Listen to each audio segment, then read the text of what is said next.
নমস্কার বন্ধুরা, TNM educare চ্যানেলে সকল দর্শককে স্বাগত জানাই। এই মুহূর্তের সবথেকে বিগ ব্রেকিং বন্ধুরা, আপনারা সকলেই জানেন যে 2014 সালে প্রাইমারি টেট থেকে 32,000 প্রাইমারি শিক্ষক রিক্রুটমেন্ট করেছিল প্রাথমিক শিক্ষা পর্ষদ। এই রিক্রুটমেন্টকে ঘিরে পরবর্তী সময়ে বিভিন্ন রকম জটিলতার সৃষ্টি হয় এবং এর জল গড়ায় কলকাতা হাইকোর্ট পর্যন্ত।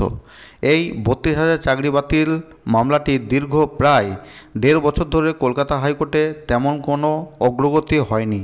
অবশেষে এই মামলাটি কলকাতা হাইকোর্টের মাননীয় বিচারপতি তপব্রত চক্রবর্তী এবং মাননীয় বিচারপতি ঋতব্রত কুমার মিত্রের বিশেষ ডিভিশন বেঞ্চে উঠতে চলেছে।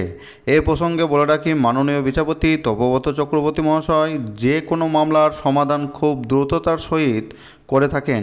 তিনি আপার প্রাইমারির দীর্ঘ 9 বছর ধরে ঝুলে থাকা মামলাটিও খুব কম সময়ে সমাধান করেন।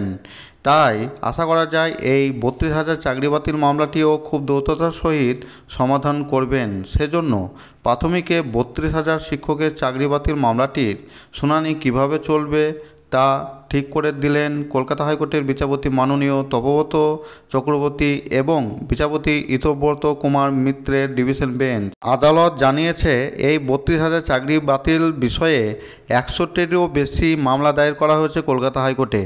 তাই একটি শুনানিতে সকল আইনজীবীর বক্তব্য আলাদা আলাদা করে শোনা সম্ভব নয়। মাত্র কয়েকজনের প্রবীণ আইনজীবীদের বক্তব্য শোনা হবে এই শুনানিতে।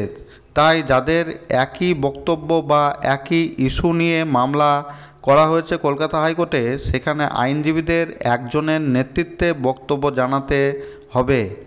একই সঙ্গে আইনজীবীদের বক্তব্যের সারাংশ লিখিত আকারে আদালতে জমা দেওয়ার নির্দেশ দিয়েছেন আদালত।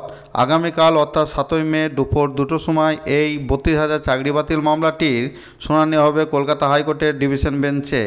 দেখা যাক আগামীকাল এই মামলার কি আপডেট উঠে আসছে, সেদিকে আমাদের নজর থাকবে। আমার ভিডিওটি ভালো লাগলে একটি লাইক দিয়ে চ্যানেলটি সাবস্ক্রাইব করে রাখুন। পরবর্তীতে এই মামলার যে কোনো ধরনের আপডেট পাওয়ার জন্য ভিডিওটি দেখার জন্য সকলকে অসংখ্য ধন্যবাদ।